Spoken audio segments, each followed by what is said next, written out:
Brother Ben here. Brother Ben.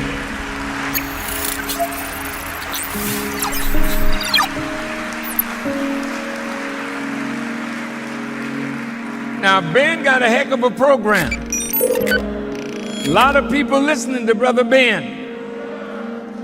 And Ben tells them about the minister. And Ben tells them about the minister. All right. Welcome to your power call this morning in the name of Allah, the Beneficent and Merciful. I bear witness there is no God but Allah. And Muhammad is his messenger. I would like to greet you all with the greeting words of peace. We said in the Arabic language of Assalamu alaikum. All right, family. So, last night we had a great class, I believe, man. If you missed class last night in Building Wealthy Families, I highly encourage you to go back and look at it if you missed it, especially if you're looking to get started with digital products or you have a burning desire to help people grow your impact and get paid from it. Last night was an amazing class. But this morning we're going to be discussing the black man must do something for himself or suffer the consequences. So we're going to listen to this audio. This is probably going to be a 2-3 part. So take notes, family. Take notes, and be ready to share what stood out to you at the end. We're going to go ahead and get started and waste no time. Let's go. If you look that word up in the dictionary, and not only free us, but free all of our people wherever they're found on the earth, and free every human being from the evils of racism, sexism, materialism, and any kind of other ism that is other than God. We thank Allah, the Most High, for Moses and the Torah, for Jesus and the Gospel, for Prophet Muhammad and the Holy Quran. If I lived to be 1,000, I don't think I could ever thank Allah enough for raising up in our midst a divine leader, teacher, and guide, a messenger for us who have never had a divine warner from God in this Western Hemisphere. I thank Allah for the Honorable Elijah Muhammad, the man who taught me what I know and is making me the man that I hope to become. I greet all of you, no matter what your race or religion. I greet you all in peace, offering you peace. We say it in Arabic, Assalamu alaikum, which means peace be unto you. Thank you. When we say we come to you in peace, what do we mean? We mean that you don't have to fear anything from our mouth or from our hands that will disturb your peace, unless your mind and heart is covered over with a veil of falsehood, and you have believed false ideas and concepts, and are laboring and are heavily laden and burdened under these concepts. Then this truth will shake up the old thoughts, giving you a new thought, a new idea, to make us ultimately a new people. For in the scriptures of the Bible, the Christ makes this statement, behold, I make all things new. Well, you must ask, what's wrong with the old? That Christ would make a statement, behold, I make all things new. That's a big statement. That's not a lightweight statement. He said there'll be a new heaven and a new earth, and the former things will pass away. So that means that if we don't make a change, we will pass away with the old. If the world doesn't make a change, this world, to use the language of the rappers, is out of here. If the church doesn't make a change, if the mosque doesn't make a change, if religion doesn't make a change, if politics doesn't make a change, if economics and the social order doesn't change, all of it will be swept away in the rising tide of that which God makes new. This is why nobody that reads Bible or Quran believes that this world has any permanence. Most scholars of religion know that we are at the end of this system of things. So everybody is now dissatisfied. Everybody.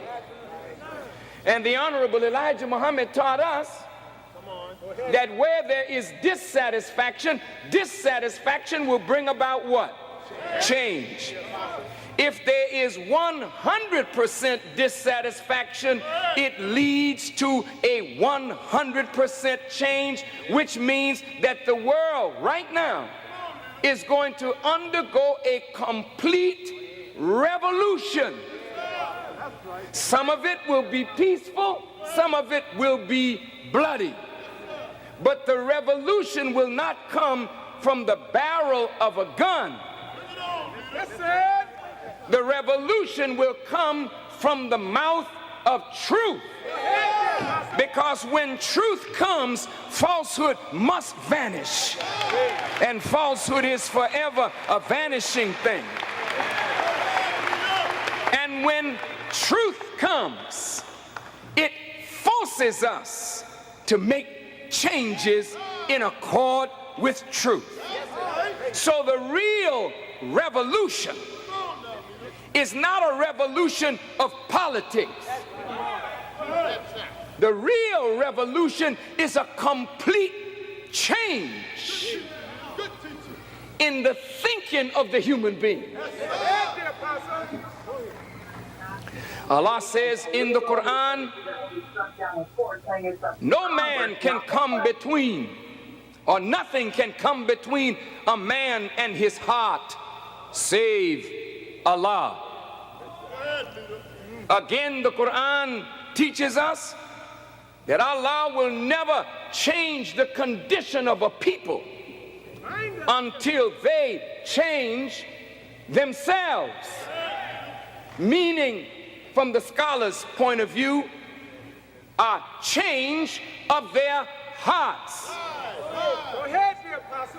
Isaiah the prophet talks about a heart transplant, that God will take out of you a heart of stone and give the people a heart of flesh. Then Malachi talks about a prophet arising, that will turn the hearts of the children to their fathers and turn the hearts of the fathers to their children, lest God come and smite the earth with a curse. So the heart is the key today. But it is the place where we hide all of our wickedness. Now, brothers and sisters, they say no man knows the heart but God. We look on the outside of things and say, oh, she looks wonderful. He looks wonderful. But God looks within, and he tries the hearts of people. That's where the real person is. The real person is not confessing this faith or that faith. I'm a Christian. I'm a Muslim. I'm a this, I'm a that. Yes, you can say anything you want out of your mouth. But I think Jesus said it so perfect. He said, as a man thinketh in his heart, so is he. Now, since the heart is the critical issue, how do you reach the hearts of people to make a change there in the heart of the man? It's not talking about this physical heart.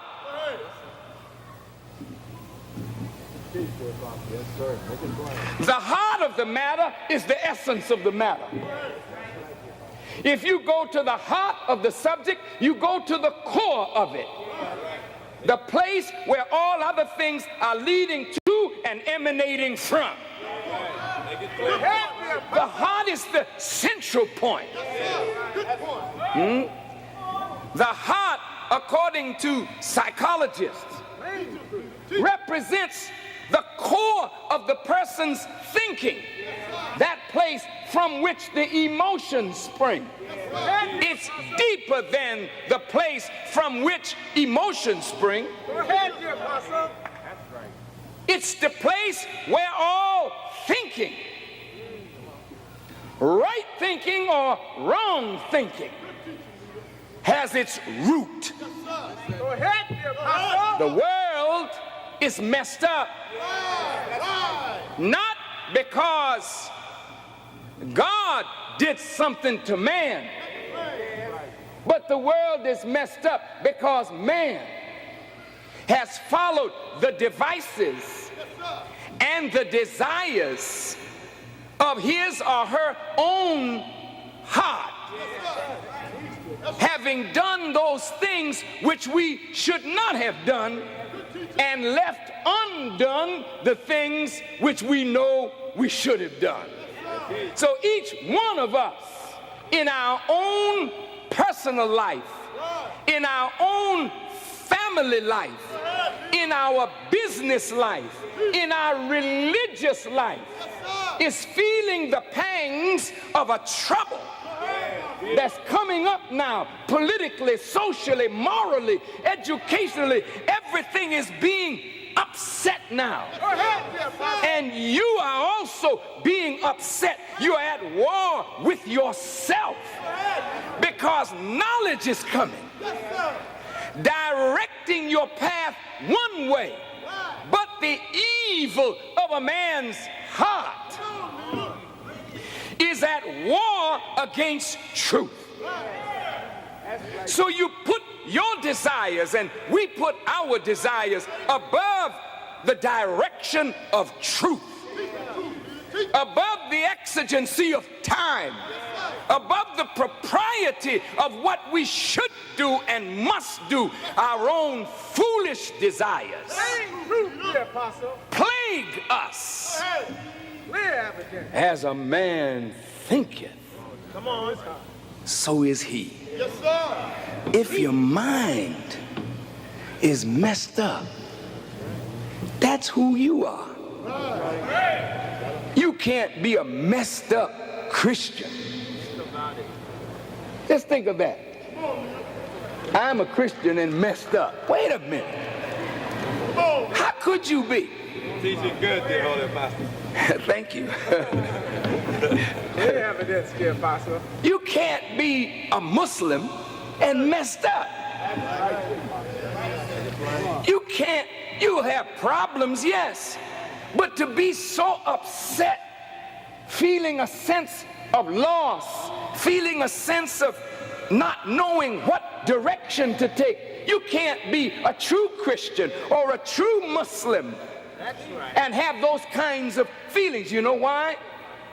Paul said to the Christians, let this mind be in you, the same that was in Christ Jesus. Go ahead, dear Pastor. You gotta let Go ahead, dear Pastor. his mind be your mind. And if his mind becomes our mind, then the Lord is our shepherd. We shall not want. But when you keep him outside the door, knocking on the gatepost of your ear, trying to get in. And the scripture says, him that hath ears, let him hear. Because by the organ of hearing, the truth will enter. And if the truth enters the ear, it goes right to the core of your thinking. If it takes root in the heart, the spiritual center of the human being, then the heart begins to change from a cold, stony heart to a flesh heart, from a cold human being, cold, frozen against the will of God, where God's will remains outside of the individual, because he locks God's will out by sticking his finger in his ears so he won't hear the truth. A true Christian is growing into the mind of Christ. A true Muslim is growing into the mind of Muhammad. This Quran, revealed to the world through Prophet Muhammad of Arabia 1400 years ago, is God's thinking about every subject that deals with every sphere of human endeavor. So when Muhammad accepted to live the Quran, he became the living word. So Muhammad didn't call us to worship him. He said, come follow him. Come on. Well, if you follow Muhammad, this Quran becomes your way of thinking. And if this Quran becomes your way of thinking, then God's way has become your way. So when you speak, God speaks. When you think, God is thinking. When you act, God is acting. The Lord is our shepherd. We shall not want.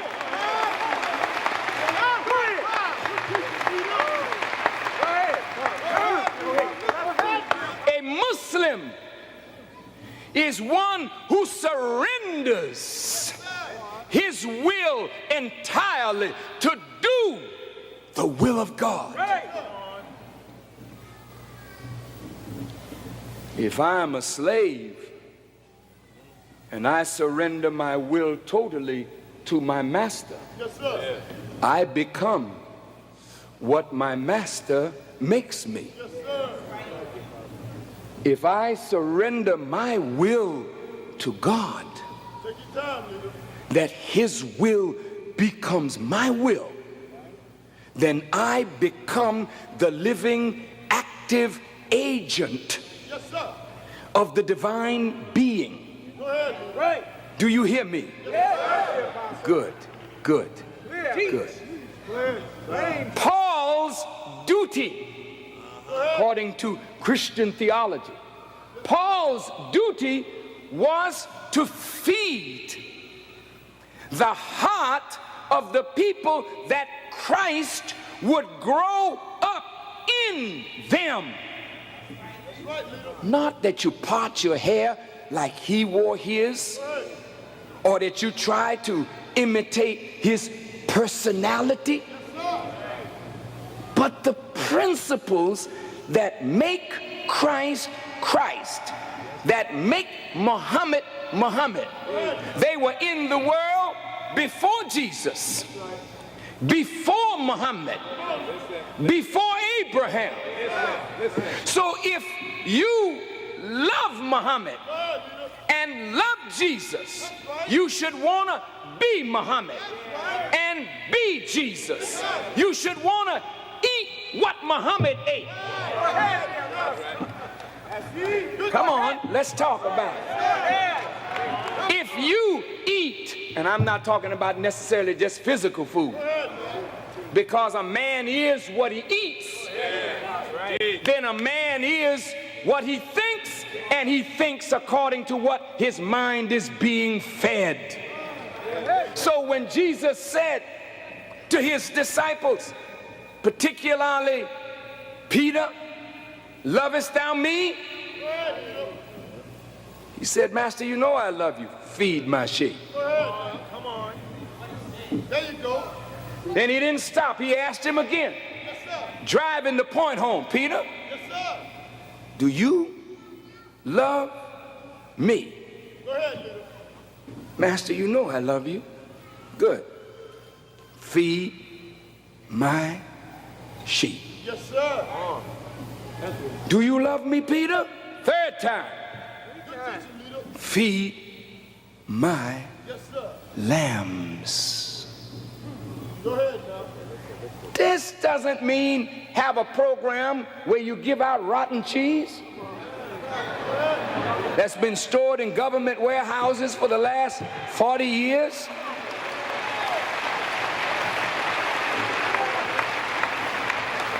Has more embalming fluid in it than all the cadavers in the cemetery. It doesn't mean have a breakfast program. That's all good, dear Christian pastors and Muslim imams and leaders. That's all good. Certainly you get benefit for feeding the hungry. But the people are starved spiritually. So Jesus was not talking about just feeding the stomach of the man. Feed the heart.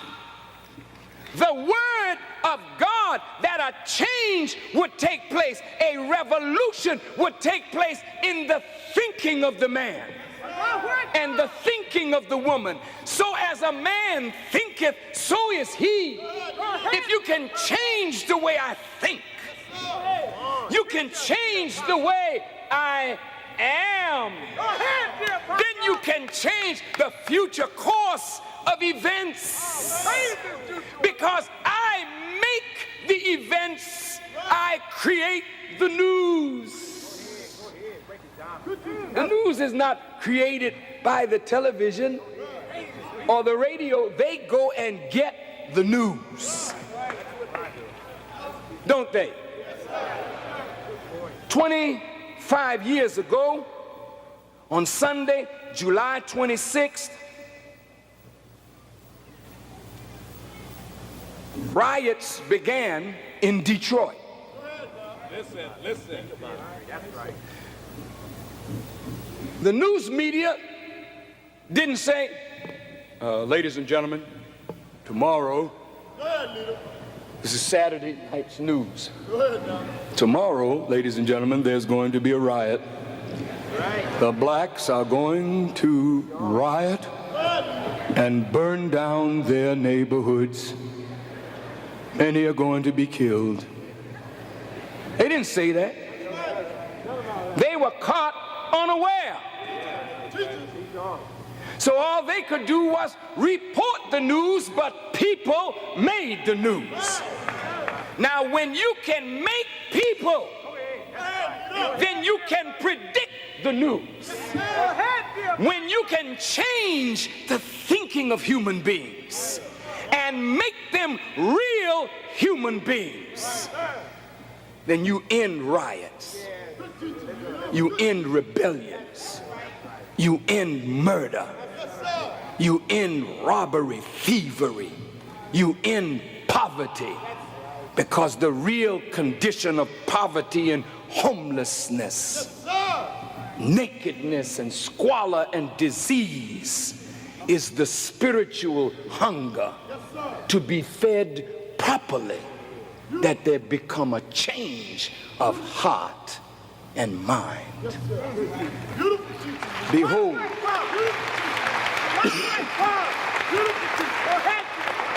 I make all things new. Beloved family, it is a great honor for me to be here in Detroit. I'm always happy to come to this great city. I'm always happy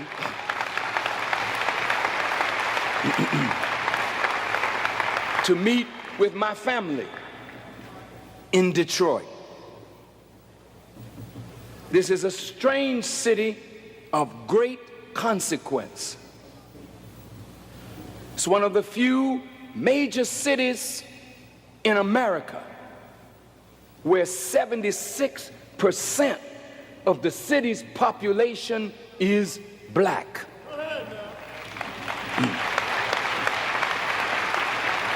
And at the same time, 85% of the city's homeless are black. A large segment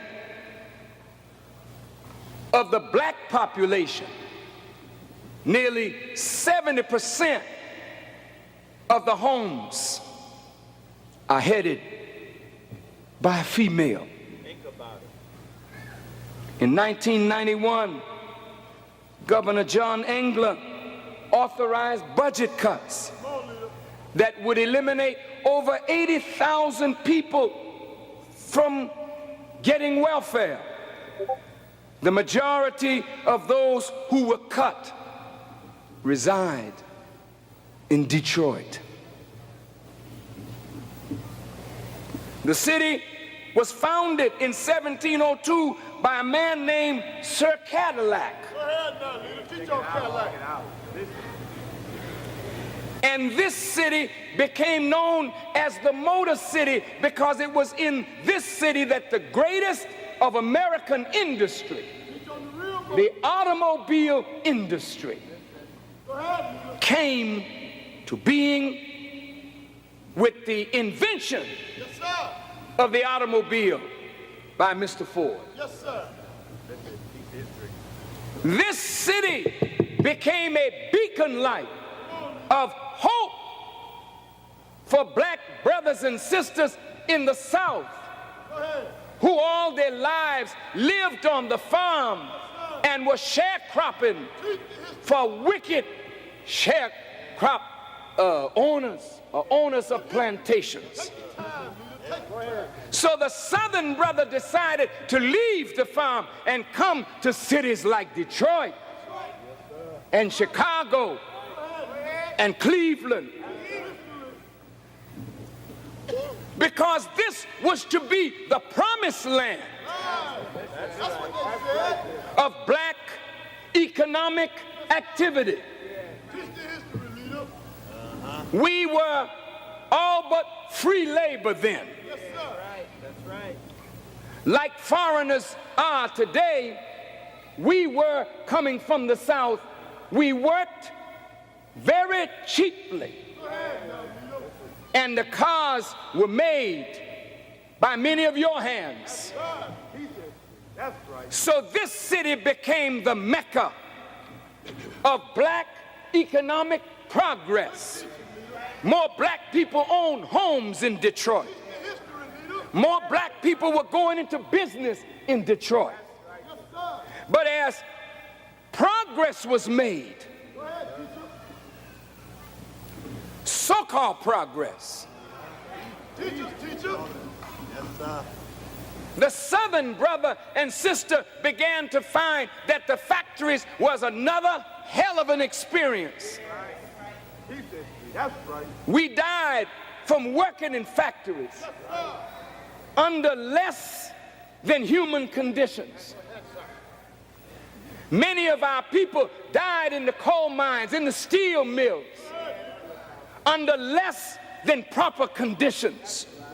But nobody cared because these were black, poor workers who were trying to get ahead. Just remember your father, your grandfather, your mother, your grandmother. They worked in sweatshops. They worked in factories to send you to college that you may make a better life for yourself and your people. Where's the better life? You are worse today than ever in the history of this city and the history of our sojourn in America.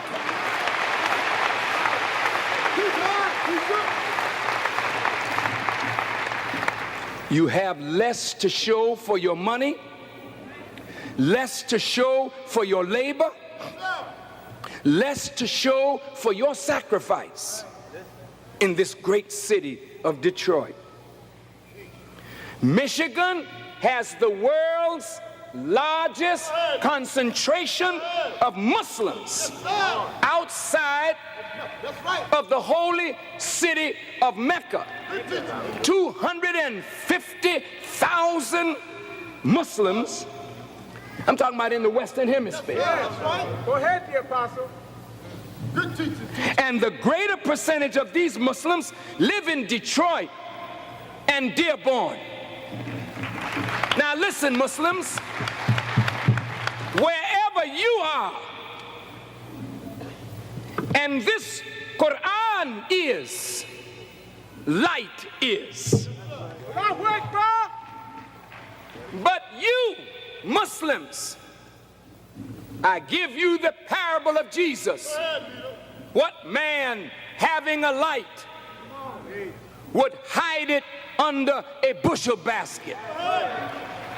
With all of this knowledge that you bring to this world, you have satisfied yourself to go into business and make money and become professionals, leaving the people in a state of ignorance, yet claiming Prophet Muhammad as your guide.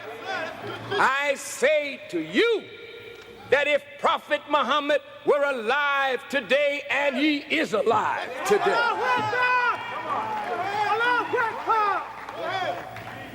he would spank you, Muslims. He would condemn you for your inactivity in terms of propagation of a word that would clean up the ignorance and savagery that you meet every day in the community from my brothers and sisters who have not been blessed with the knowledge that you have already, that you grew up with, that was in your home and in your heart from the time you were born.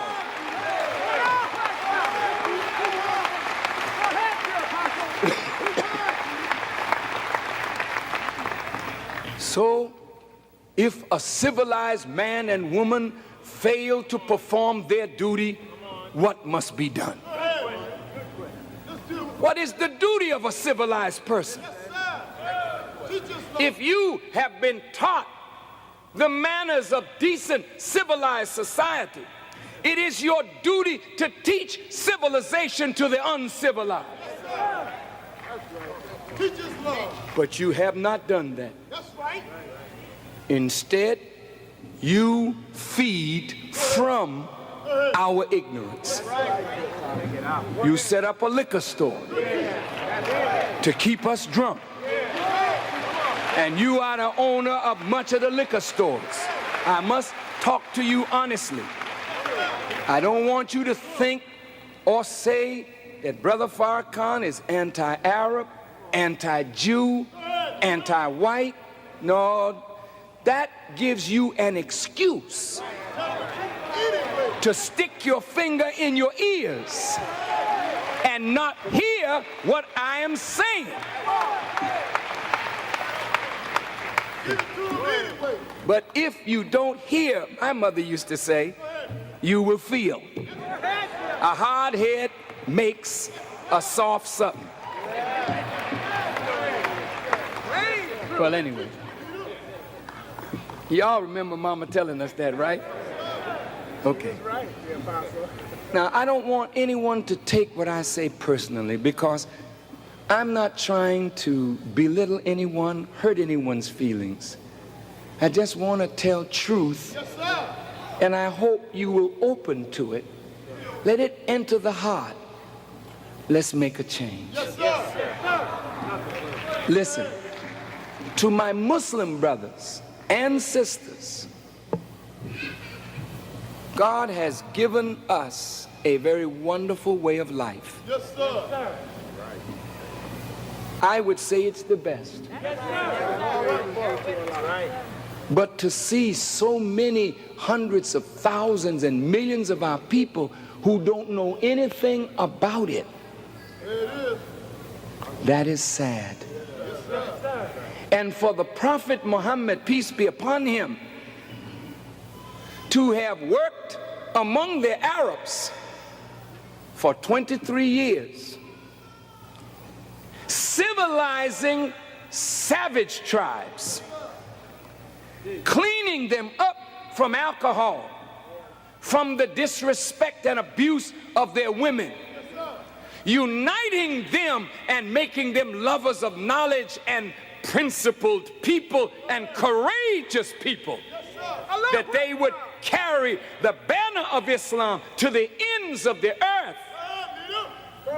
For us to live in the midst of all of this ignorance and know what we know and fail to give what we know to others, then their ignorance is charged to us.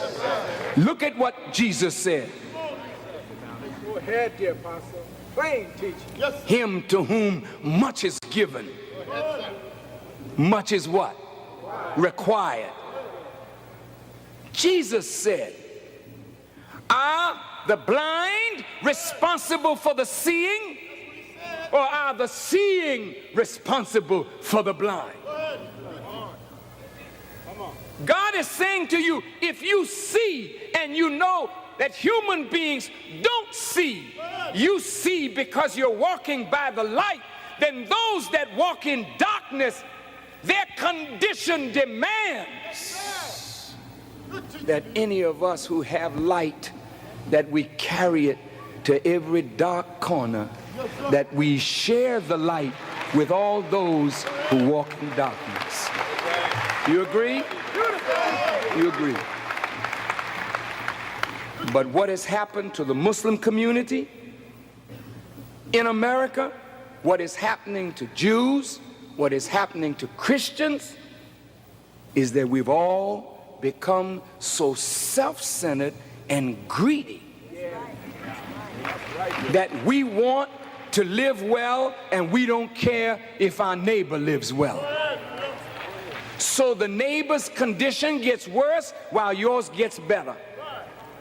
And then jealousy and envy arise in the heart of the neighbor, because you're moving ahead and he's moving behind. So the moment he gets a match in his hand,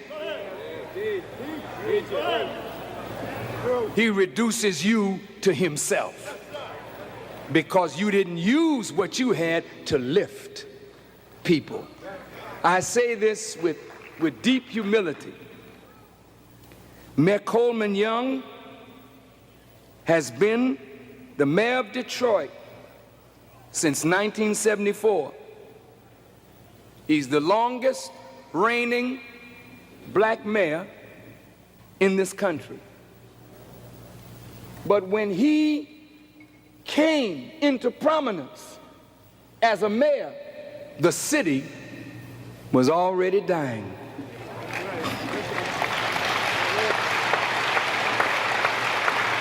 And as people flee the city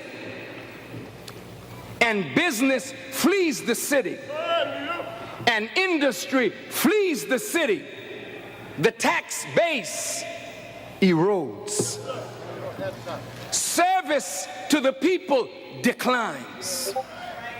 Money for education is cut.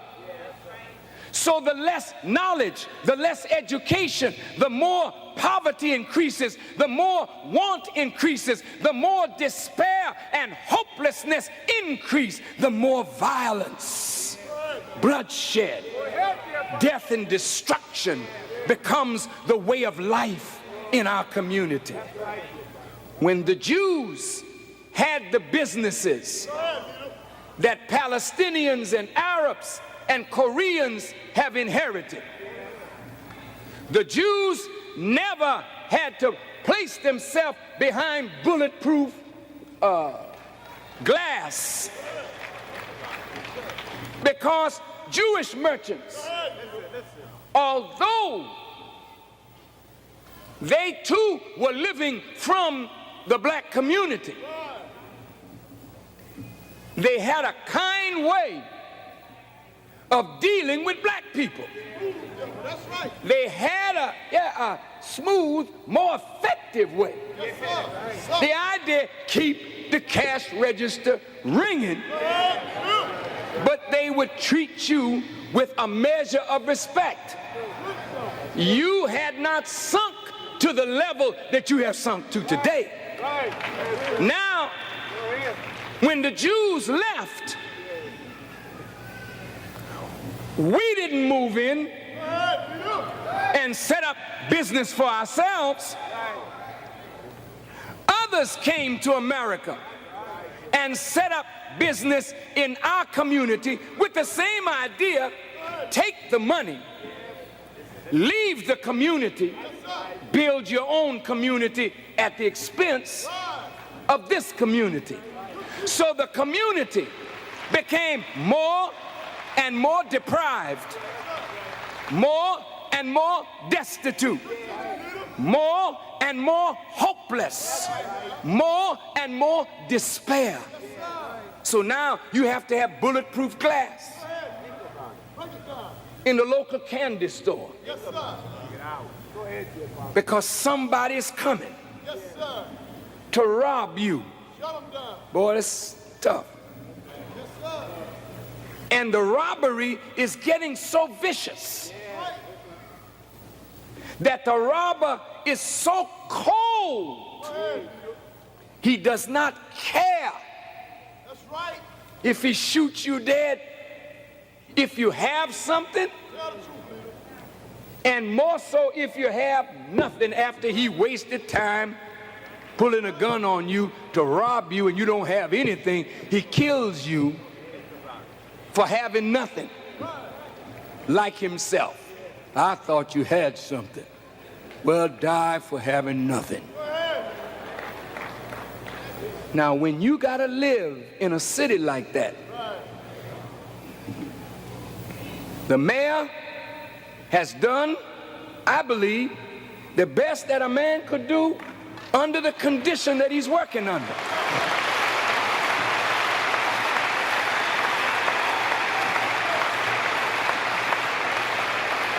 Is the police chief here? Chief? Chief, you have a heck of a job on your hand, as you know, and we know. To have policemen working at a time when state and city funds are diminished, where you can't give a policeman a decent salary. So if the police can't get a decent salary, he wants the same thing that everybody else wants, but his life is on the line every time he puts on his uniform, or even when he's out of duty, he's still got a duty, his life is on the line. Now, when you add to that the domestic problems that a policeman faces, stressful job, when he comes home he's irritated. Thank God he got home tonight. He puts his gun down, but he's arguing with his wife. The children do something. He smacks his wife. You go examine the policeman. Examine the state of their minds. Examine how much money there is in drugs, in gambling, in whoring or prostitution. And then look at a human being who doesn't make enough, whose life is on the line. Then you slide him a little money to keep the dope going. You slide him a little money to keep the gambling going. You slide him a little money to keep the prostitution going. And as long as you got a corrupt policeman who will take a bribe to turn his back on lawlessness, as long as you got judges that will turn their back for $1 on lawlessness, as long as graft is present, we ourselves are destroying the social fabric. When we decided by God's help to go into a certain section in Washington, after being invited by the tenants to clean up that section, and we accepted that challenge, we had less problems from the drug dealers than we had from the police. Wait. Please, I'm not saying this to condemn policemen. That's not my aim. But brothers and sisters, look, Chief, please. Go ahead now. You know, the drug people know that we love them. They're our people. That's right. We don't go in there to show off. We don't go in there to take advantage of our people. We love our people. The drug man is one of our people. Misguided, but he's one of our people. So we don't go in there saying that we're better than he, because we were doing some of the same thing yesterday until truth entered the ear and made a change in our hearts. And we became a new and regenerated human being. Well, as we became new, as Malcolm Little, the man whom you honor by wearing this X, as Malcolm was once a thief, a pimp, a robber, a misuser of women, but truth came, entered the ear, and changed his heart, and he became a new individual that you can admire today. But you're not admiring Malcolm Little. You're admiring the man that underwent a change. And every person deserves the right to hear the truth and make a decision whether they're going to make a change or remain as they are.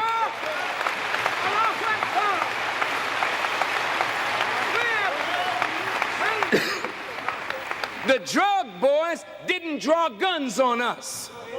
It was the police who drew guns. What did they draw guns for? Because some, not in the top echelon, but in that middle management group, they were profiting from the suffering of our people in drugs. In New York City, police were organizing young black people to go and sell drugs And when they got out of line, the police, who have a legal right to arrest or to use deadly force when necessary, kill these young men when they get out of line. This is true.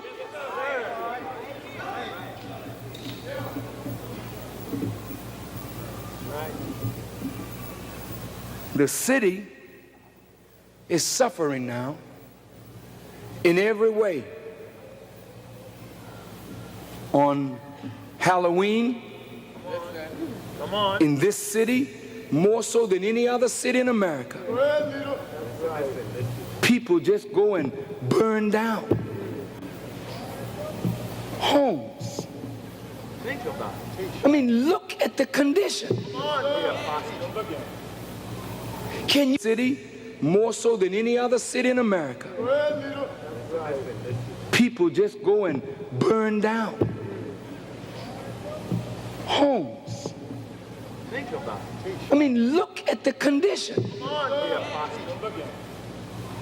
Can you imagine, for fun, we burn down people's homes, not caring whether men, women, and children are in it, their whole life's possessions gone, sometimes in neighborhoods where the insurance company doesn't want to give you insurance.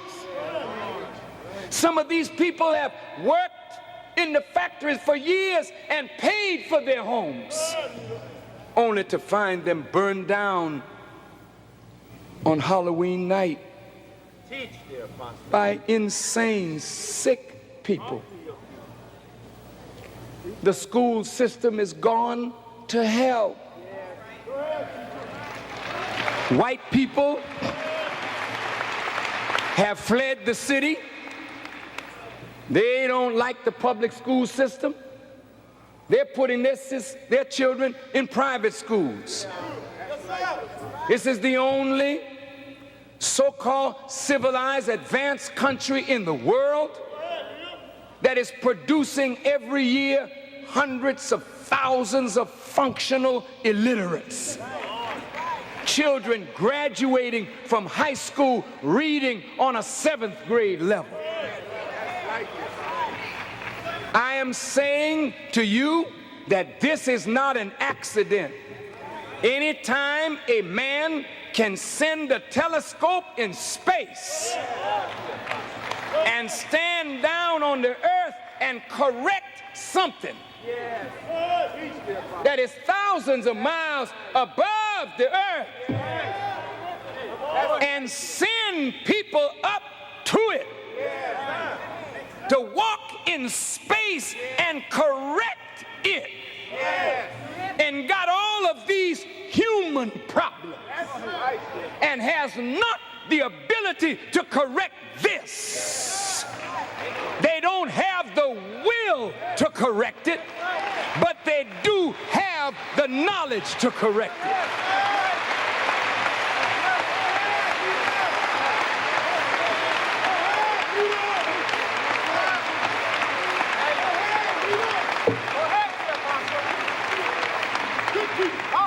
The problems of the cities are not insurmountable. The government thinks all you have to do is throw money at a problem. Come on, talk about it.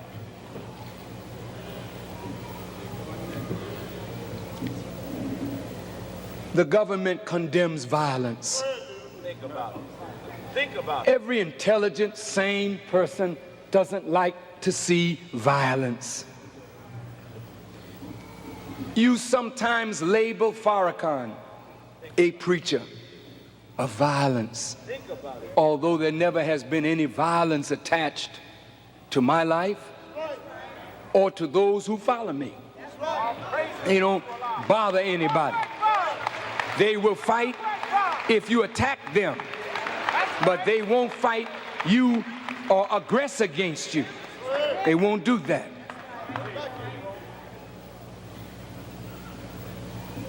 You abhor violence, you say. Most of the people in this room who are registered voters are Democrats.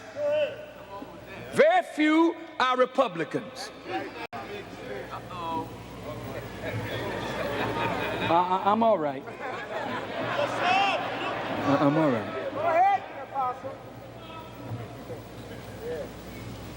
Since the Republicans have been in office for 12 years without your vote,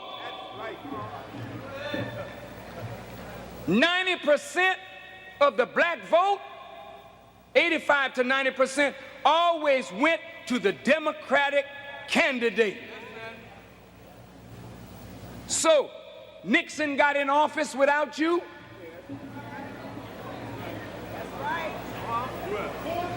Ford came in office without you.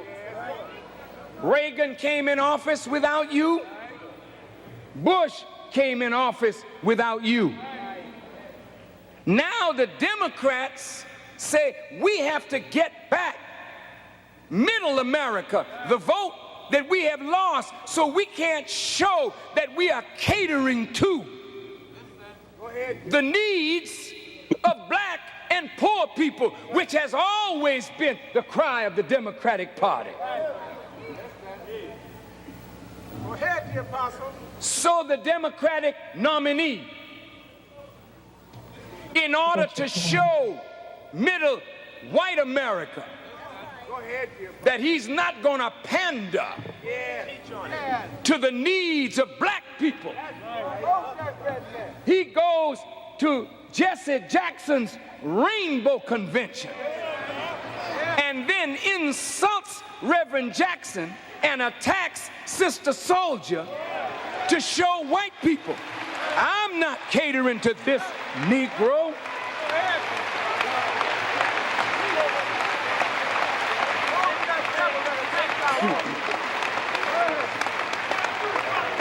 He slapped Jesse in the face. Jesse, like a loyal Democrat, put 7 million new voters on the rolls.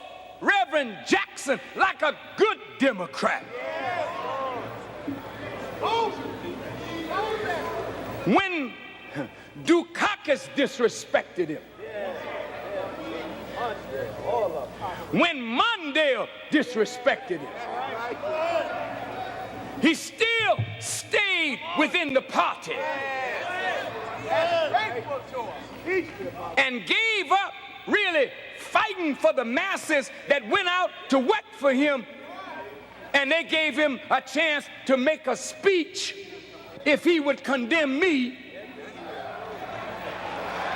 and repudiate me. They give him a big speech. Go ahead, dear. I'm not angry. I understand. You know, when you understand, you haven't got time for that. Reverend Jackson, no matter what his faults are, he's one of the brightest, most brilliant, not only black men, but he's one of the most brilliant human beings of our day.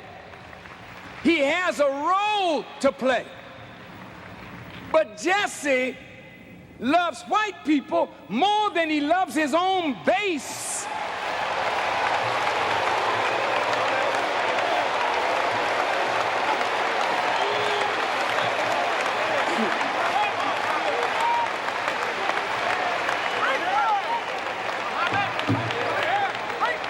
Therefore, he doesn't want to be known as a black leader.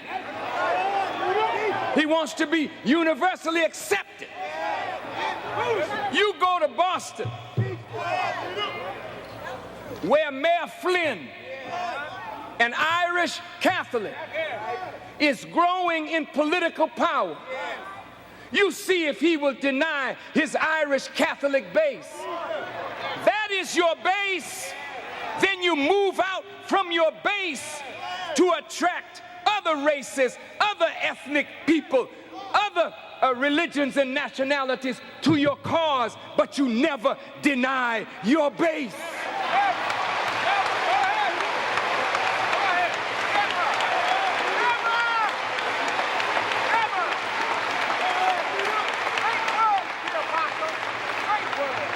This is what is wrong with most of our politicians.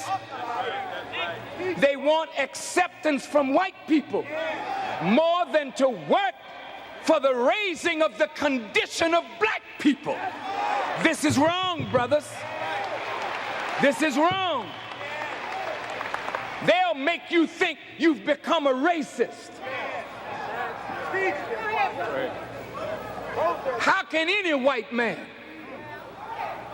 call a black person a racist?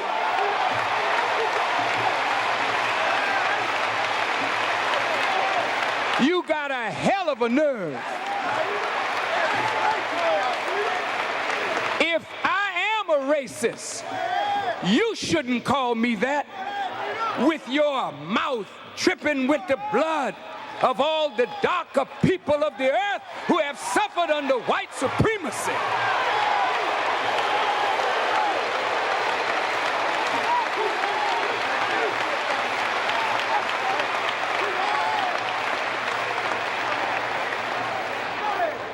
We haven't hung any white people. No matter how brutal black officers can be sometimes, they don't go in the white community and knock a white woman down and beat her in the presence of members of the white community.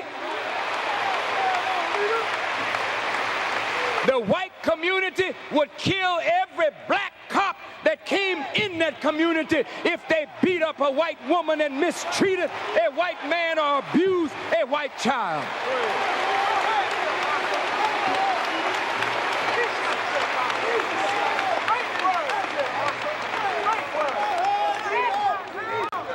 And you know that's true. So when we go in their community, we arrest them with respect. Sir, would you step this way, please? Ma'am, may I see your driver's license? When it comes to us, pull over! Get your black aid out of the car right away!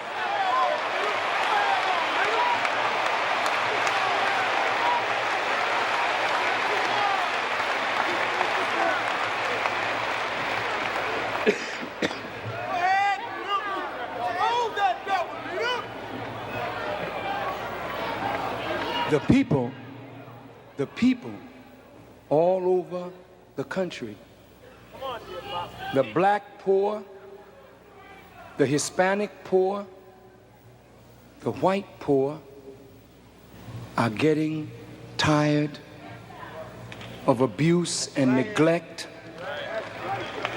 and the lying of politicians, the deceit of government.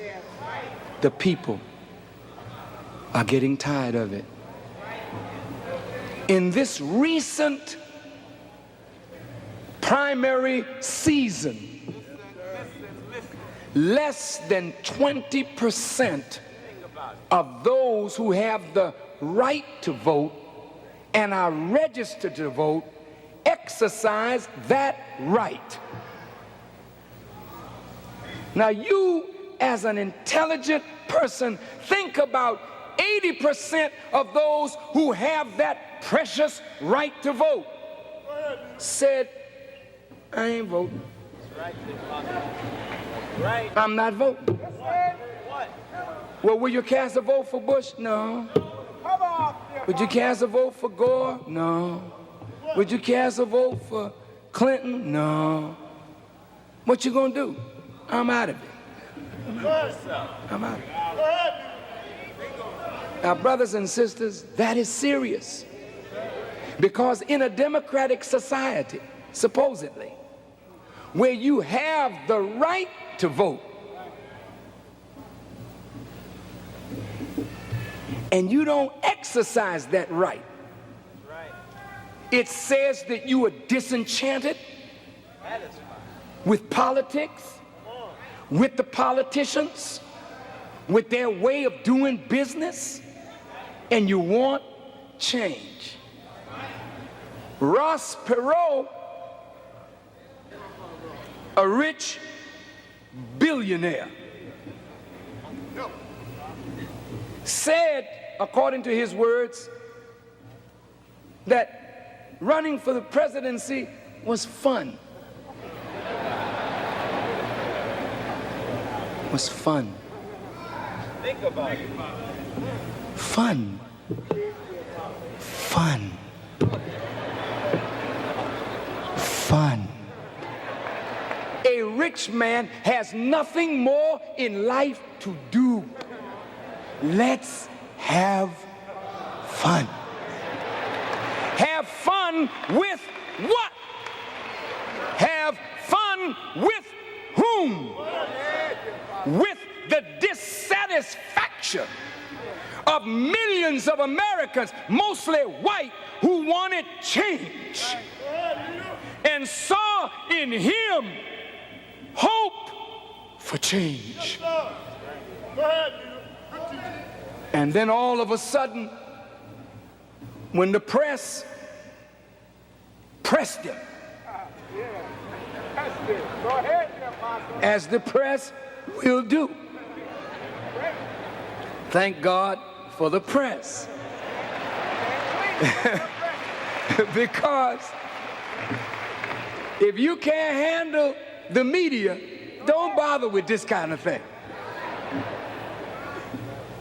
I mean, the media will subject you to scrutiny that they themselves can't handle. Go ahead, dear Apostle. In the media, you got homosexuals, lesbians, people have girlfriends, boyfriends. Some of them are thieves, cutthroats, all kind of stuff in the media. But they got the camera, and they got the microphone, and they're not running for no office. So they don't have nobody looking up under their dress. But everybody that will run, they pick up your clothes, and they want to peep under. What you got hiding up under there? Come on.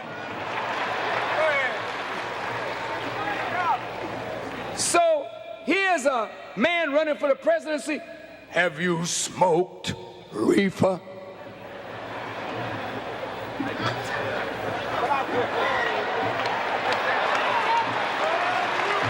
You got him nervous.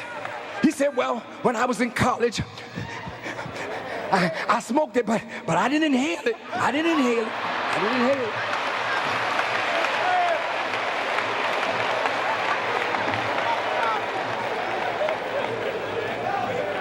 it. Women come out of the closet. I slept with him. Oh, I know him. I've slept with him. Well, he's all right. Have you slept with so-and-so? Who, me? I categorically deny this. It's a lie. I've never slept with anyone other than my wife and my dog and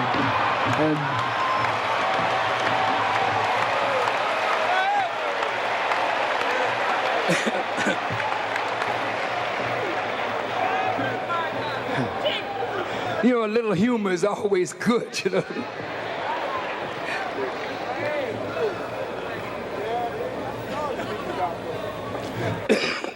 Excuse me. Brothers and sisters, the Bible says, "O ye generation of vipers." Jesus called this an adulterous generation. Now, if you find a man running for high office that has committed adultery, in the midst of an adulterous generation.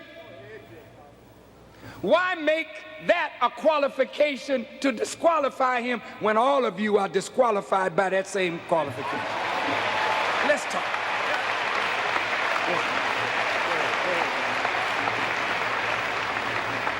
If you found out that a presidential candidate was a homosexual, let's tell it. Let's tell it.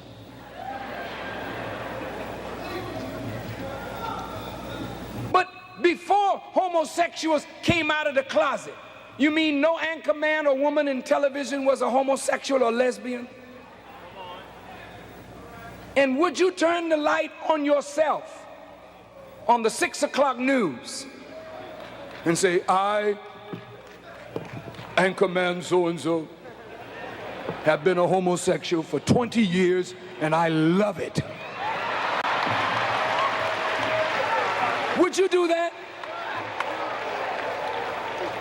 Now you expose something that has been in your presidents, in your congressmen, in the greatest of your leaders. Most of them were adulterers. Most of them were whoremongers.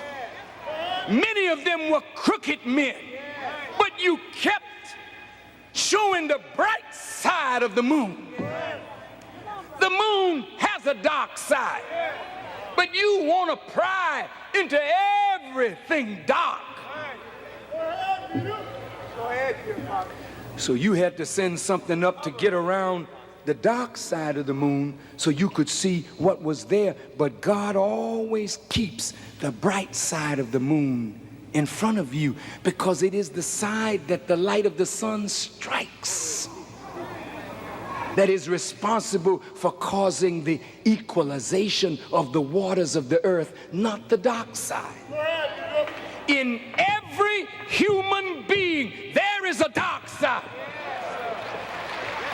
There is no perfect human being, from the Pope in Rome to the cardinals, to the sheikhs, to the mullahs, to the presidents, kings, emperors, potentates.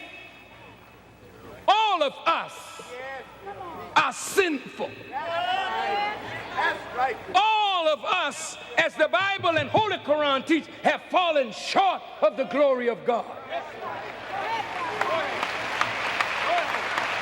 So, members of the press, dear hearts,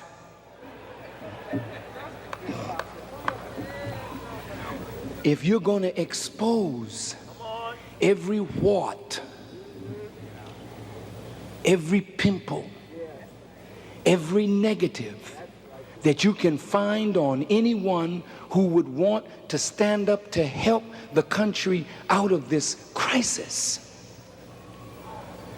then the people that can help you most will stay away from this field because they all, like all of us, have some blemishes. That's why they call it spotlight, because it shows up spots. And so if you don't want spotted people, then what you're saying is you don't want Bush, you don't want Clinton, you don't want Perot, because they got spots, warts, lumps, bumps, blisters, boils. You don't want the religious leaders.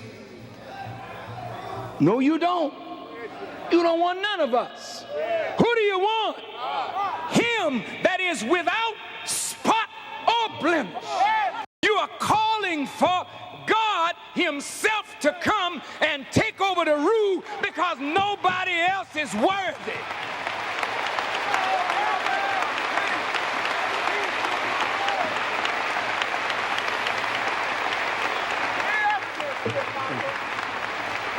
So, Let me quickly go to the heart of this, and we can go home. In the Quran, Allah says, consider the time. Surely man is in loss, except those who believe and do good, and enjoin one another to truth, and enjoin one another to patience. We are unsuccessful, brothers and sisters, not because success is not in us. We're just not operating according to what time demands. It's not white folks' fault. It's not Koreans' fault. It's not Palestinians' fault. It is our fault if we refuse to operate according to what the time demands. Now, what does the time demand? My subject was the black man must do something for self or suffer the consequences. Now, God has put on every human being a duty, and that duty is do something for yourself. And no spider calling another one. Hey, will you help me spin my web? What's wrong with you? Well, you know what I mean, I just don't seem to have it. Well, die then. Because I'm spinning mine and catching what's in mine, and if you get in mine, I'll catch you too. Because if you can't spin a web for yourself, you'll get caught in mine. Every creature is doing for itself. Here you are, my dear brothers and sisters. We say it's a sad day that we were brought to America and made slaves. I say no. It was a great day because God ordained it. We're here for 400 years in the most advanced society on the earth. That's a blessing. Even though they gave us hell, we were slaves, sure enough. Still are, many. They made it hard for us. The song said we came up the rough side of the mountain. And black people in America are coming up the rough side of the mountain. That's not bad. When you come up the rough side of a mountain, you come up tough. You come up hard. You come up not asking nobody for nothing because you made your way up that mountain. You come up more independent. You come up a stronger man than the man that came up the easy way. White folk have had it easy. Easier than we. And every time they could, they made it harder for us. But look how God was. God allowed us to survive it all. The worst slavery inflicted on any human being in history, we went through it. Not for a day, not for a year, but for over 300 years in chattel slavery. Turned inside out. Name gone, language gone, culture gone, religion gone, history gone, mind gone. But we made it through. 100 years up from slavery. Working for the slave master's children. Being robbed of our pay from subtle mind games, tricks, deceit, fraud, tax schemes. All of our land holdings in the South taken from us, or in our ignorance we sold it, or by neglect we lost it. Yeah. They put us through hell. But the Quran teaches that hell is meant for purification. Now you ought to ask yourself, if you're a Christian, why did God see fit that after Jesus went to the cross, he had to descend into hell before he could ascend into heaven? What was there in hell that Jesus had to learn and master before he could scale the heights of heaven in what is called his resurrection and ascension? He had to go down before he went up. When God takes you down, you may be angry with God, but God keeps his servants in a process that begins to purify them with fire and affliction and trial and tribulation. He purifies a servant that he's getting ready to use for great purpose. So before Jesus could go up, he had to go down. Now, if he had his way, I'm sure Jesus would say, look, Father, hey, Father, look. Now, I've been your faithful servant. I've done everything right. Why are you going to hang me up on the tree? Are you going to let these people nail me? You know they've been nailing everybody. Why are you going to nail me? He had to suffer a thief's death. He had to suffer the death of a person who commits treason against the state. But he had to suffer that. And then after that, they say he descended into hell. Hey, not only did he catch hell, he went there. Well, I think we're true followers of Jesus. Not only have we suffered hell, we are there in hell with the real devil.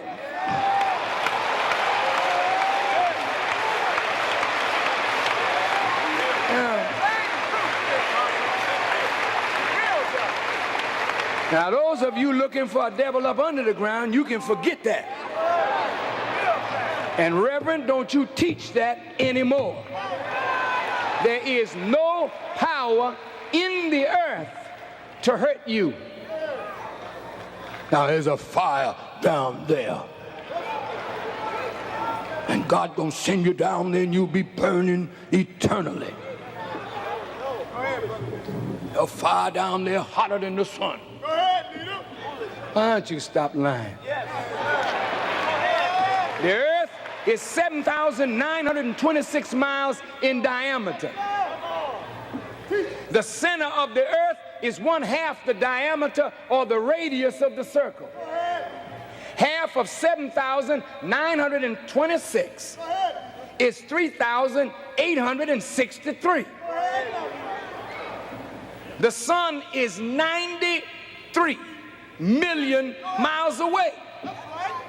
And we feel its heat from 93 million miles. There's a fire only 3,863 miles away from us, and it's hotter than the sun, and we don't feel a damn thing on our feet.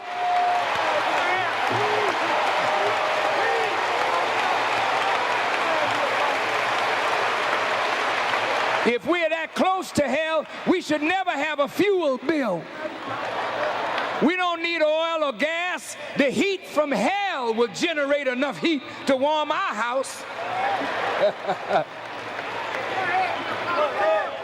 This ignorant teaching. Hell is not a place.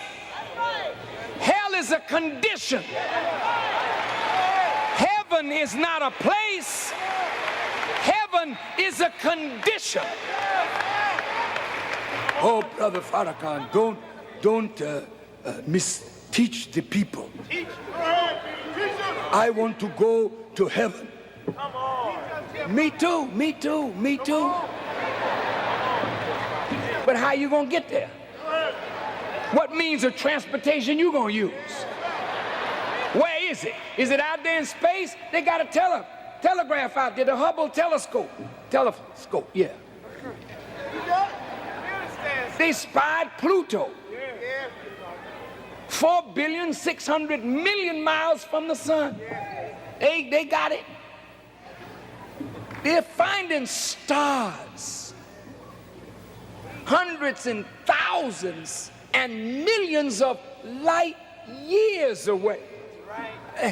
Do you know what that means? It means light traveling at the speed of 186,000 miles per second would take 1,000,000 or more years to reach the earth. And they spotted that sun or that star, but haven't spied no golden streets up there, no pearly gates up there. Pearl come from oysters. Oysters live in the depth of the sea. Gold comes from the deep veins in the earth. If you're gonna have pearly gates and golden slippers, walking on golden streets with silken robes, talk to me, Muslims. Allah says in the Quran, I promise you gardens wherein rivers flow. I've never seen a garden in the sky unless we transport one to the sky in a space contraption. Rivers come from mountains. Snow gathers on the top of mountain, and the warm rays of the sun, as the earth turns, melts the ice and snow at the top of the mountain, and it runs down, forming rivers that empty out into oceans. Beautiful. Good teacher, leader. Beautiful. Go ahead, dear holy apostle. That's right. You looking to find heaven there? No. Go ahead. No. The Quran calls that place that every Muslim should strive for the hereafter. Two adverbs, one of place and one of time. Where? Here. After what? After the wicked have been removed from power and authority, heaven will be here on this earth.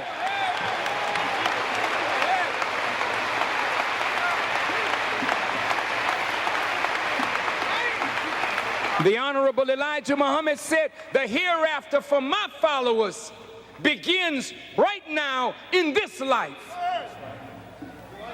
It starts here, in the mind. After truth comes and falsehood vanishes. After we accept the truth and it takes root in our heart, bringing up faith in God and in His Word, then our actions change. And we begin to change our environment. Our homes change. Our families change. Then the more we spread truth, the community changes. And everywhere you spread more truth and start living that truth, then kindness replaces bitterness, and love replaces hate, and racial conflict is replaced with racial harmony. But it starts with you, not somebody else. It don't start in the sky. It starts in your head. Heaven is up. But where's up if the earth is round? See, up is only relative to that which is down.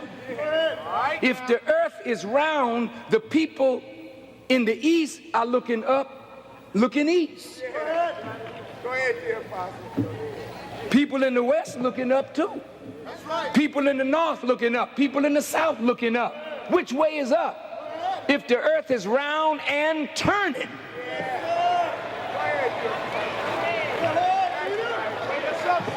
So when we say heaven is up, above, it doesn't mean it's a place above the Cobo Hall. It means it's an elevated state above the condition of your mind and your lifestyle. It is a heavenly life. It is a good life. It is a productive life. It is a righteous life.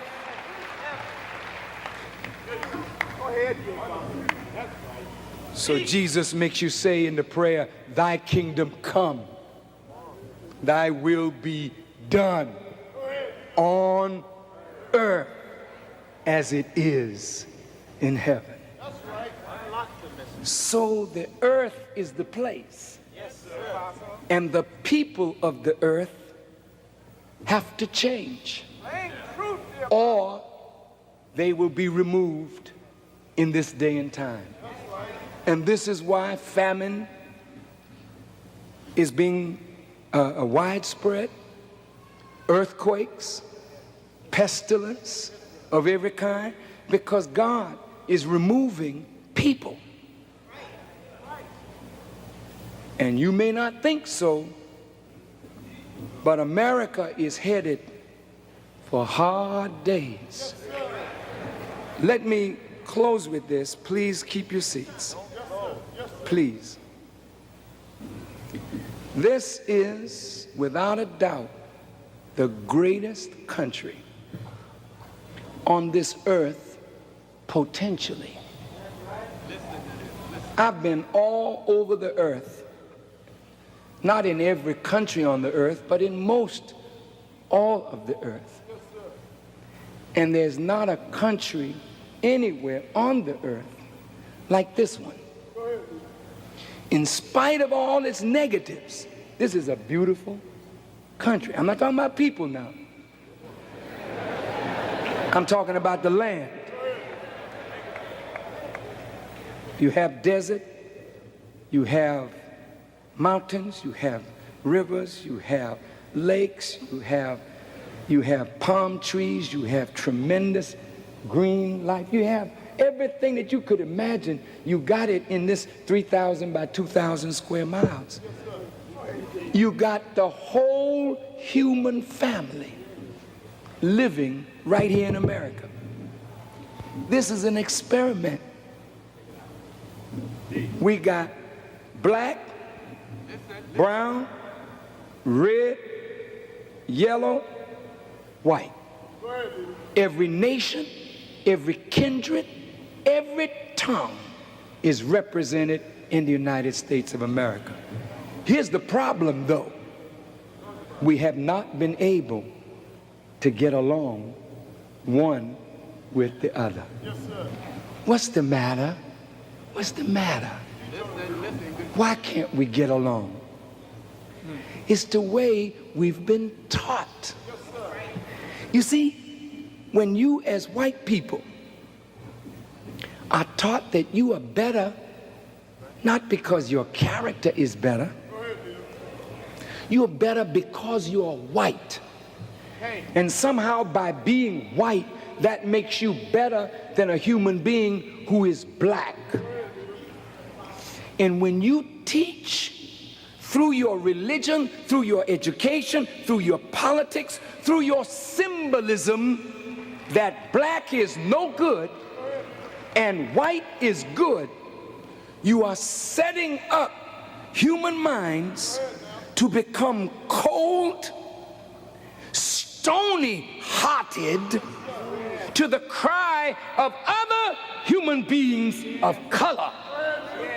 And you will only hear the cry of another privileged white person such as yourself. So in Sarajevo, in Yugoslavia, white people are slaughtering each other. Great concern on the part of the governments of Europe and the West in America. Not the same concern when dark people are slaughtering each other. Because what the hell, let them kill each other. The less of them there are in the world, the better the world will be. Like we don't have humanity. Like God somehow made a mistake when he made black people. Everything in America feeds a racist mentality. Are you listening? Bear with me, please.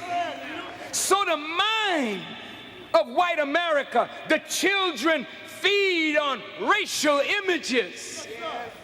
So they're bound to feel inferiority and superiority by the way they're trained. And when you feel you're privileged, you act privileged. Then the law doesn't apply to you. You are above the law. You are the law. Law is only for your subjects to keep black people, dark people, people of color in line.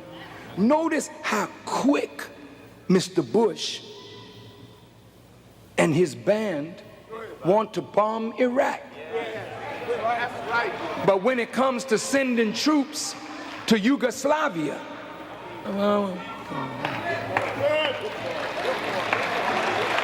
he doesn't want to send troops into Iraq either, not in a political year. But bomb them, yes. Because the United Nations now has become the new bully pulpit of America.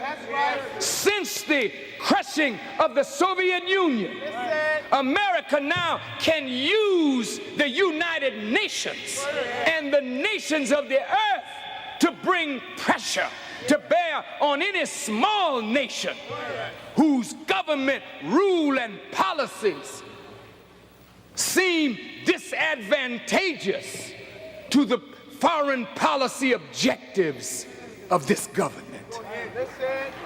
And so, one day it's the Syrians who blew Pan Am Flight 101 out of the sky. And they were so sure it was the Syrians. Now, recently, they came up with some magnificent information. It's the Libyans that did it. They know the two people who did it now. Oh, there's something. Now, that would make Sherlock Holmes stand up and take a bow with Dr. Watson by his side saying, "Bravo. Liars. For two men, you cripple a nation. You justify crippling Libya because you don't like Muammar Gaddafi, because he won't bow. You don't like Saddam Hussein, but you loved him when he was killing his Shiite Muslim brothers. You aided him to do that. You sent him weapons to do that. You gave him billions of dollars of American taxpayers' money."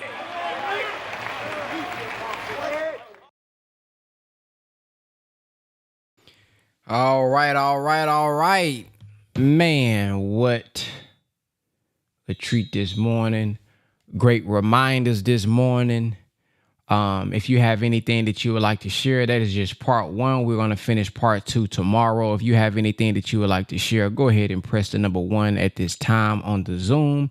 If you are tuned in on YouTube or Facebook, know that you can join us on Zoom every morning at 7 p.m. Central Time at www.thepowercall.net. That's www.thepowercall.net. Let's start off with Sister Farah. Go ahead with what's on your mind and what stands out for you. What stood out to me was when he was speaking on how we sit on the truth that has been given to us. We can't just sit on this truth that Allah gave us and resurrected us with. He resurrected us with, and for ourselves to make a change in our lives, and then not go out and share it among those around us who are suffering due to their ignorance. I have never even heard a sliver of the truth before and doesn't know it, but might just be waiting on the little bit that Allah has shared with you. And He shared it with you for you to share with others, to save them as well.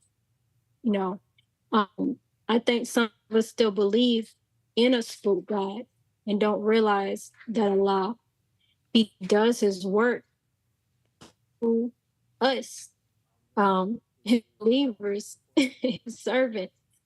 In our prayers, do we not say, "Thee alone do we serve"?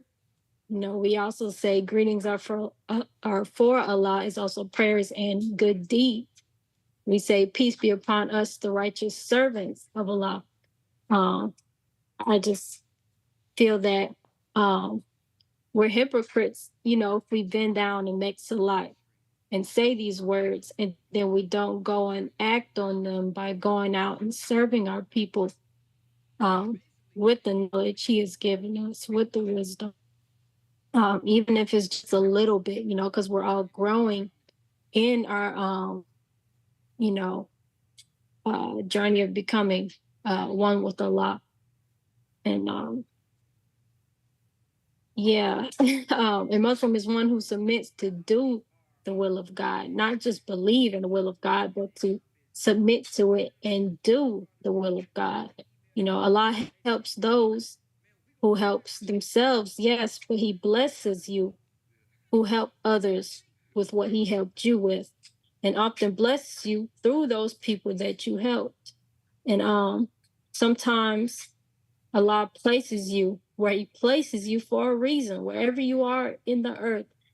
Maybe the people where you live, are in a dark place, waiting on a light, praying for God to give them that light.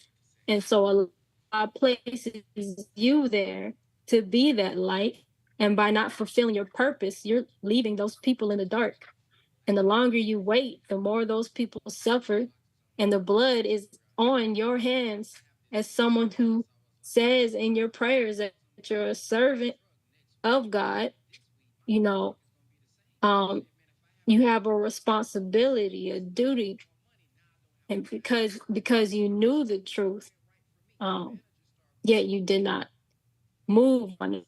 We're taught that faith without works is dead. So, that's all I had. Yes, ma'am. Thank you for sharing that. Sister Yolanda.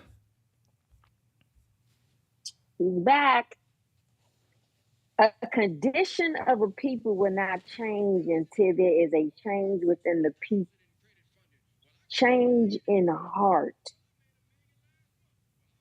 I have to really, really be conscious in coming into this knowledge and information. She has to get her own heart together and make sure that my intents are checked, pure and clean. And I am in the, I'm going to say for lack of words, sake of time, setting myself in heaven at once. I want to be the clean glass So striving to remove the impurities in me, and the cleaner my glass becomes, when I see things that look sideways to me, not to be so hard thinking on what I see in front of me. Because as he said, what is the duty of the civilized? To teach the civilization to the uncivilized. So as I continue to civilize myself, making sure that I go to my MGT class, participating in my Friday night study groups, coming on my espresso shot Monday through Friday, it helps clean me up. And as we had the awesome class last night in BWF, y'all better get on it. Even if you don't have a clear understanding of what you want to do or direction, you better jump on it because the price is going to go up. This thing is beautiful. Going back to the subject at hand. So just sharing. I don't want to feel or fall prey to, as the minister mentioned here, what good is us getting the knowledge and I don't share it. I don't want that blood on my hands. Once I share it, you could take it or let it alone. You ask me how do I become how I am and how do I do what I do? Because I'm constantly striving to submit to the will of Allah and not to my desires. And it's not easy because she talked to herself. Sometimes I sit in this office when I'm not on the floor doing my technical stuff or on a call or whatever. Come on now, we can't do that. No, we're not doing that. Stay focused, stay over here. It's a constant, for me, a constant talking to myself. I want to set myself in heaven at once because my mother didn't come and tell me how it is. My father didn't come and tell me how it is. Nobody I know that has transitioned and told me about this heaven came back and talked to me. I ain't heard not a word, or even hell. But living in a hellish condition, always mad, disgruntled with myself, frustrated. I'm living in a hellish of a condition. Just submit. The key for me is just the submission. Muhammad said, come follow me, and that way is via the Holy Quran. A constant repetition for me works for me. It's helping me. Thank you for allowing me to share. Assalamu alaikum. Wa alaikum salam. Sister Shireen. Assalamu alaikum, family. Both great comments from our strong sisters that are in the process of transformation. Everything that the minister said back then is still relevant today. And even with regards to the events that have played out in Libya and Iraq, those things are still shaping what's happening today. It showed back then that it was truly their motive to take over that entire region. And by them destabilizing that region today and yesterday, Black people, are still with their head down in the dirt because the pastors have not taught them that every nation has a warner, every nation has a messenger. And so the people today, we just think, oh, that was back then, that was back then. So the Moses of 4,000 years ago, and the Jesus of 2,000 years ago, and Muhammad of 1,400 years ago, we still gotta go based on 4,000-year-old revelation. Today, we can't put two and two together and think, somebody's gonna come and talk to us from God. We are that mentally dead that it don't make sense that we could possibly, maybe God will send somebody else to us. No, it don't make sense, because why? We think God is still up in the sky, in space, and he's on vapor or like air. And when I think about how I used to believe, I get so annoyed because I know somebody deliberately guided my thoughts in that way and they affirmed it. And I have people in leadership that still to this day will try to convince me that my enemy who was killing my ancestors taught me the correct way when it came to God. The only thing he did bad was put us in slavery.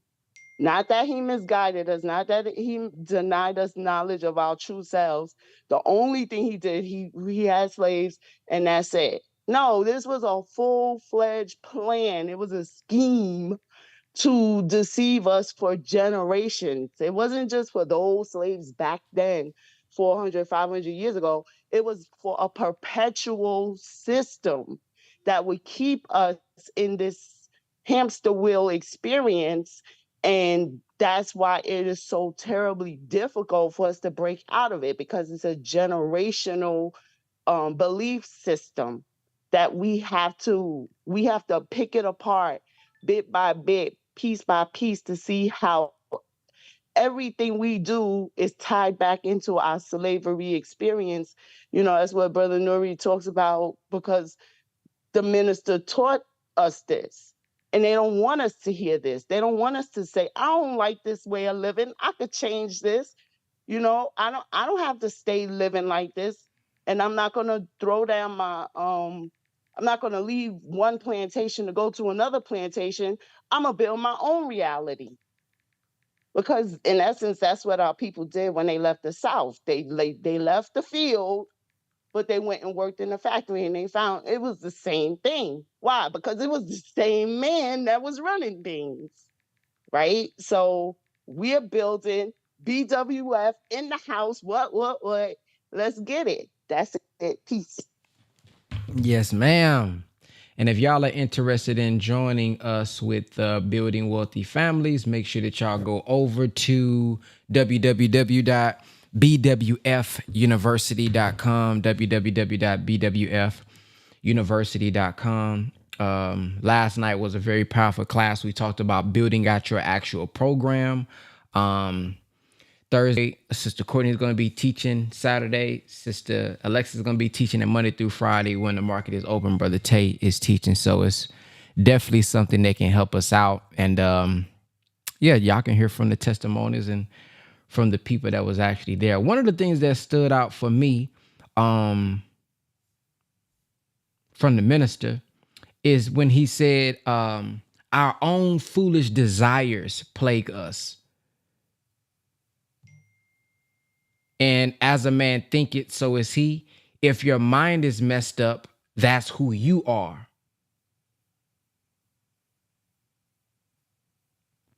Our own foolish desires plague us.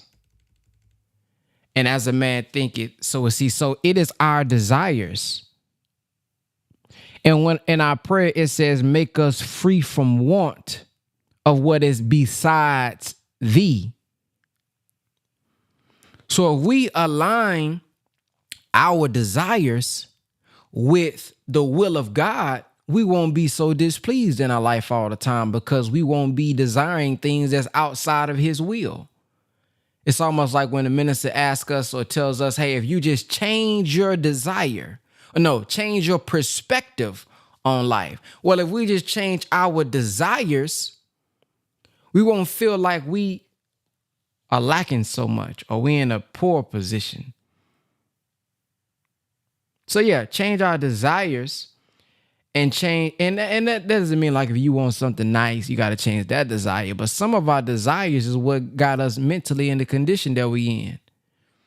And it's how we think. That's how that makes us who we are. So if we want to be something different, he's pretty much given us, if we just reverse engineer that statement, if what you think is who you are, if we want to be something different and change the way we think. And I wrote it down somewhere.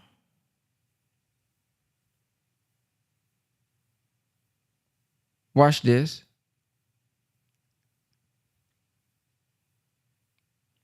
Then it says, if you love Muhammad or Jesus, you should want to be Muhammad and Jesus. Now watch this now. And you should want to eat what Muhammad ate, not just physical food. So he's giving us the formula here. If you want to be something, you have to eat what they eat, but not just the physical, but it is the spiritual, the thinking. Because a man is what he eats and what he thinks, and he thinks according to what his mind is being fed. So if we want to become something different, we have to change what our mind is being fed. Who's feeding our mind? The person who I'm learning from, what is his agenda for me? The person who I'm learning from, what is their intentions for me? Do they want me to rule? Do they want me to rise? Or do they want me to get enough information to stay complacent under them? So you got to be careful of who we getting our food from. See, we careful of who we eat from. Boy, you better not eat everybody's kitchen. Boy, you learn that growing up. Don't eat at everybody's kitchen. You learn that. But you shouldn't. You should be careful of who you learning from and listening to, as well as we get consumed in so many podcasts. We get so consumed in so many podcasts today because it sounds good. I mean, the sound bites. I mean, ooh, that's a good point. But then you find yourself, here's the straight path. Oh, see, Satan said he gonna come in thy straight path. Ooh, from behind you, from before, he gonna be it said they was walking. The wise men, they say they was walking and the devils was with them. How was the devil with them? I mean, you think about that. How you walking, man of God, and then you don't even realize that the devil, Lucifer, man, the devil is walking with you. That's because you on the straight path. He coming in that path, and then we start to take on, and it veers like this here. And if you notice, it don't have to be it ain't got to be a hard turn. It can just be a little angle. And the more you keep going in that angle, and you keep going in that angle, and you keep going in that angle, over time, you say, damn, I done fell off. But it starts off very small. It ain't a big deviation, so it's hard for you to tell. It's hard for anybody to notice and check you on it. But it's a small, and then over time, that thing get to like, whoa, I'm way over here now. So we got to be careful, because some of the ideologies and some of the things and quotes that we sharing and we quoting, it ain't aligned with the God. It ain't aligned with Muhammad. It ain't aligned with Jesus. It ain't aligned with the Most High, Yeshua, Allah, whatever name you want to use. So we begin to say things like, I don't need no friend, no new friends. But hey, our supreme wisdom say life more abundantly. It says, hey, no, not life more abundantly. That's the scripture. But it said friendship of all walks of life. Where all this, you don't want friends coming from? Who said that? Where are you getting that from? Oh, well, I'm just, I'm cool where I got. That ain't what your supreme wisdom say. It say luxury. Huh? Luxury, money. I'm cool with just paying my bills and taking care. No, it say good homes. Where we getting all this limited weak thinking from? Who we picking this up from? See, so we got to be careful of who feeding us, what's feeding us, because the person who may got these beautiful quotes that sound good, we don't know what's in their mind. We don't know how they thinking. We don't know what they think about themselves. They projecting they limiting beliefs on us. And because it sound good, we taking them on. All right, I'm going to get up off of it. Okay, here we go. Let's go to, who we got up next? We got Sister Gwen. Assalamu alaikum, family. This was so powerful, so powerful. He says so many things, but what stood out to me is two things. The real person is in the heart. So that reminds me of, how you meet a person for the first time and they say your representative came. and then you hang out with them for a while and the real one show up. That's Mm. what that reminds me of. He also said the evil of a man's heart wars with the truth inside of him. So, like you said, God walking on one side with you and the devil deviating you on the other side ever so slightly, ever so slowly. And when he mentioned about how all the Arabs have taken over in our neighborhood and the Koreans have taken over in our neighborhood, and it's a liquor store on one corner and a church on the other, and we still in the condition that we are in. There is one scripture that I like in the Bible. It is from Proverbs. It is Proverbs 20, verse 29. It says, the glory of young men is their strength, and the beauty of old men is the gray head. And to me, that says, the older you get, the more you into I guess you don't even have to be old, but the more that you are in your lessons, the more wisdom you get. And so when you see that little gray hair spring up, you're growing some. Thank you, sir. Have a good day. Yes, ma'am. Well, I'm growing. I done got me about two gray hairs. Then popped on up in there. They just done popped on in there somewhere. I don't know where they came from, boy. They done popped on in there. Sister Randisha. Yes, assalamu alaikum family. So what stood out to me was he said, God looks within. He tries the heart of the people. As a man thinketh in his heart, so is he. The heart is the critical issue. It's not talking about the physical matter. 1 second. Okay. The world is messed up not because God did something to man. The evils of a man's heart is at war with the desires of truth. You cannot be a Christian or a Muslim and be messed up. I was thinking about when he said that you can't be messed up or messy.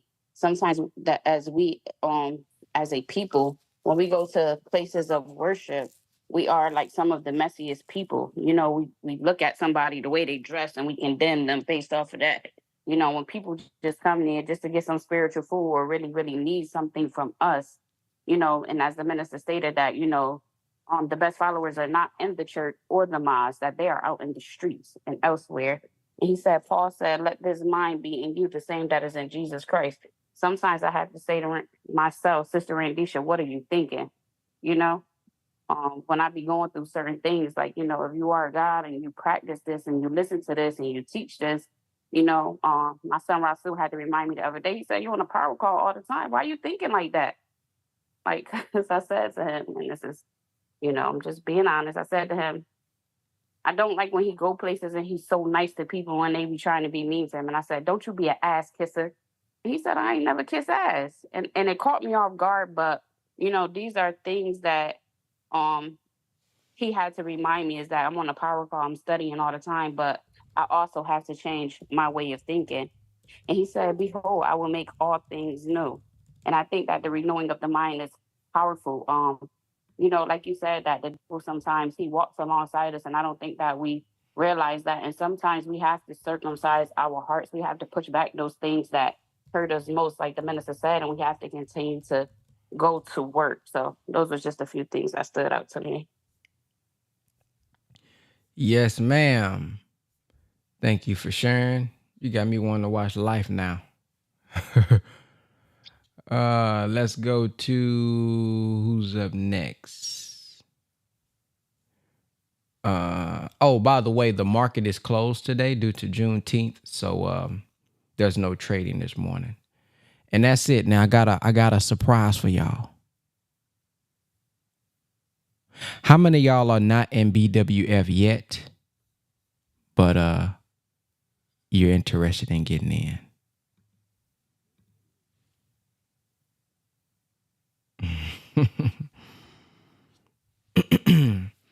All right, well, stay close to your phones today. Just stay close to your phones today. That's all I'm going to say. Just stay close to your phones today on this Juneteenth day. And I'll be sending you guys a message sometime this afternoon. However, with that being said, I thank you all for joining on this morning. Thank everybody for participating and sharing. And I hope y'all are learning from this. Last thing that stood out for me is this, when he said, you can't be Christian and Muslim and messed up. You will have problems, yes, but to feel so lost, not knowing what direction to take, can't be true and have those feelings. Paul said, let this mind be in you. Man, that's deep, man. Because many of us say, oh, I'm Christian, I'm a this and I'm a that. Well, why your life always messed up? Why you always struggling? If it says that you can do all things through Christ who strengthens us. So it may be that we got the word, but we don't have the spirit. It may be that we got the word, but we don't got the mind.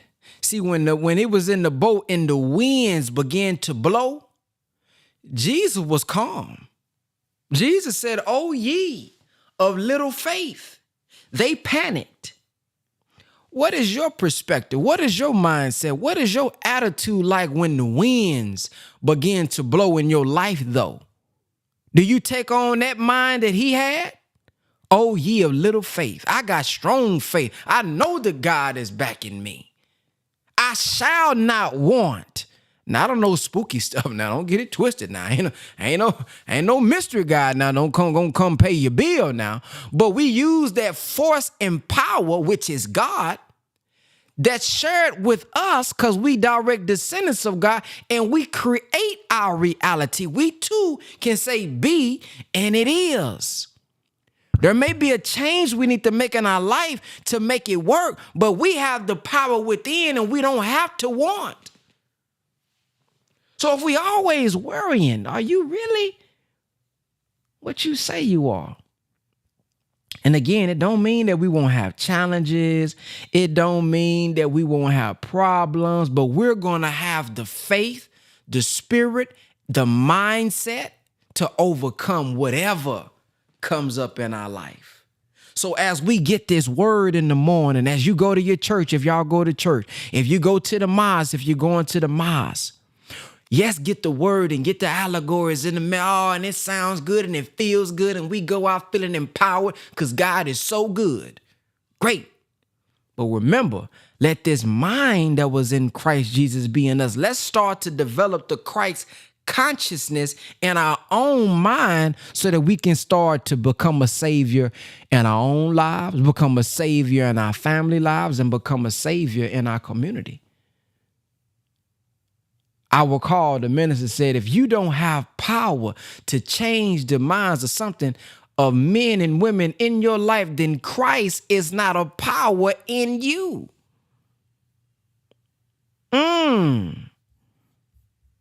Is Christ in us?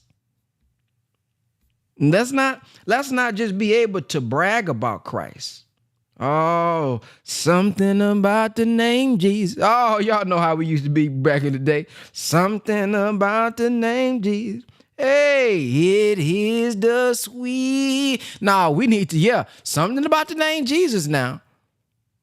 But sometimes it's, I think Brother Neary said this, just us.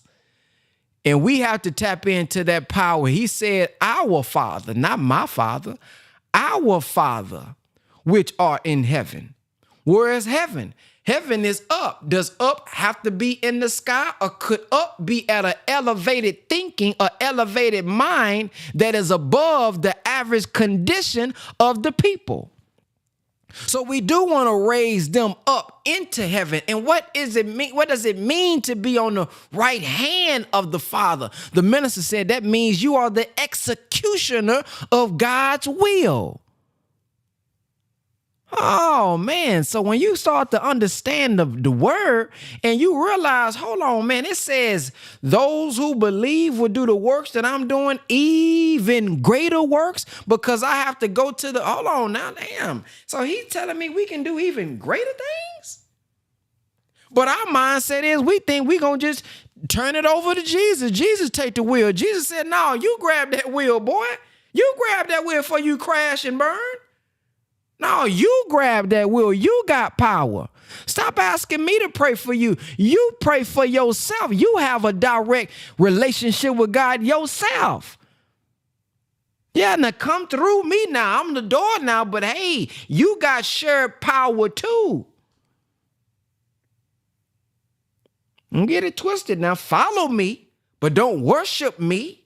He said, follow me.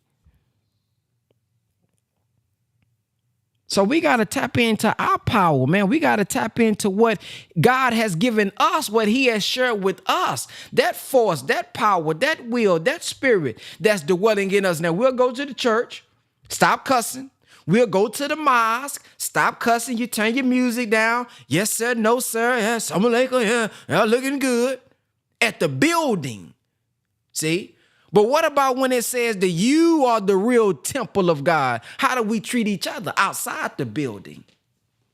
What do you think about yourself outside the building? That's what we got to think about. Because we are taught that, hey, man, it ain't even enough room in the mosque, man. We have to make the sky the ceiling and the ground the floor of the mosque. Everywhere we go has to become worship, the place of worship. And we got to treat each other with the same respect that we treat the buildings that we go to. Why is it when you go to the building, you're in the house of God? Well, if the spirit dwells in you and we are the real temple of God, and we are, look at what Brother Neri said, you not a mind, you not a body with a mind in it. You a mind, with a body wrapped around it. So am I already in the house of God? So straighten up, tighten up, fix your language, fix your thinking. Because you're in the real temple of God. So, man, I just wanted to thank you all once again. And if you guys, I know I haven't said anything since the power call Ramadan. That's usually when we be fired up. But if you guys would like to donate to the power call and help us continue to do what we do on a daily basis, you all can donate via PayPal. Or if y'all on YouTube, you can do it on YouTube. If not, that is fine. But for those who want to know and for those who want to support this, because it is free for y'all come on here and we learning and we getting up and y'all ain't got to do nothing. But come on here and share and learn. If you want to support what we're doing and the impact that we have, you can do so. PayPal.me/BrotherBenX, www.paypal.me/BrotherBenX. Other than that, thank y'all, and I'll see y'all, inshallah, in the morning for part 2 of Do for Self or Suffer the Consequences. And make sure that you all share that. Somebody asked me, do I have Zelle? Yes, I do have Zelle. BrotherBenX@bookbrotherben.com. So the email is brotherbenx@bookbrotherben.com. That's the Zelle, brotherbenx@bookbrotherben.com. All right, y'all, have a blacktastic day today, and assalamu alaikum. Is Brother Ben here? Brother Ben.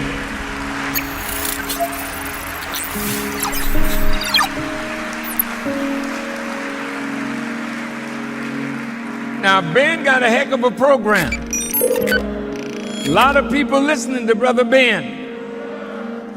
And Ben tells them about the minister.